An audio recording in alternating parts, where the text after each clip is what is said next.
PSC ട്രിക്കിൻ്റെ പുതിയൊരു വീഡിയോയിലേക്ക് എല്ലാവർക്കും സ്വാഗതം. ആസൂത്രണ കമ്മീഷനും പഞ്ചവത്സര പദ്ധതികൾക്കും പകരമായി നിലവിൽ വന്ന നീതി ആയോഗിനെ കുറിച്ചാണ് ഇന്ന് ഡിസ്കസ് ചെയ്യുന്നത്.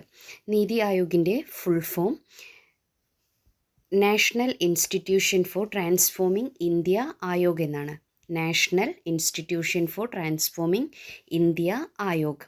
ഇത് നിലവിൽ വന്നിരിക്കുന്നത് 2015 ജനുവരി 1 ആദ്യ സമ്മേളനം ടീം ഇന്ത്യ എന്നറിയപ്പെടുന്ന ആദ്യ സമ്മേളനം 2015 ഫെബ്രുവരി 8 നടന്നിരിക്കുന്നത്. പരമാവധി ഭരണം, മിനിമം സർക്കാർ, maximum governance and minimum government, ഇതാണ് ഈ ഒരു ലക്ഷ്യത്തോടു കൂടി പ്രവർത്തിക്കുന്നതാണ് നീതി ആയോഗ്. ഇന്ത്യയുടെ പോളിസി കമ്മീഷൻ എന്നാണ് നീതി ആയോഗ് അറിയപ്പെടുന്നത്. ഇന്ത്യയുടെ പോളിസി കമ്മീഷൻ എന്നറിയപ്പെടുന്നത് നീതി ആയോഗാണ്. നീതി ആയോഗ് എന്ന് പറയുന്നത് ഒരു ഉപദേശക സമിതിയാണ്. അതിനാൽ ഇത് ഇന്ത്യയുടെ തിങ്ക് ടാങ്ക് ആയിട്ട് പ്രവർത്തിക്കുന്നു. ഉപദേശക സമിതി ആയതുകൊണ്ടാണ് നമ്മളതിനെ തിങ്ക് ടാങ്ക് എന്ന് പറയുന്നത്. ആദ്യ ചെയർമാൻ നരേന്ദ്രമോദിയാണ്. ഉപാധ്യക്ഷൻ അരവിന്ദ് പനഗരിയ. രണ്ടാമത്തെ ഉപാധ്യക്ഷൻ രാജീവ് കുമാർ.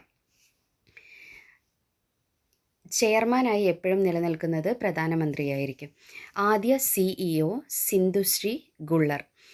ആസൂത്രണ കമ്മീഷന്റെ അവസാന മെമ്പർ സെക്രട്ടറിയും ആര് തന്നെയാണ്? സിന്ധുശ്രീ ഗുള്ളർ തന്നെയാണ്. നിലവിലെ നീതി ആയോഗിലെ അംഗങ്ങൾ: ചെയർമാൻ നരേന്ദ്രമോദി, ഉപാധ്യക്ഷൻ സുമൻ ബെറി, CEO BVR സുബ്രഹ്മണ്യം. ഇവരാണ് നിലവിലെ അംഗങ്ങൾ. മുഴുവൻ സമയ അംഗങ്ങൾ: professor Ramesh Chand, doctor VK Paul, VK Saraswat, doctor Arvind Virmani. ഇവർ 4 പേരുമാണ് മുഴുവൻ സമയ അംഗങ്ങളായിട്ട് നിലവിലുള്ളത്.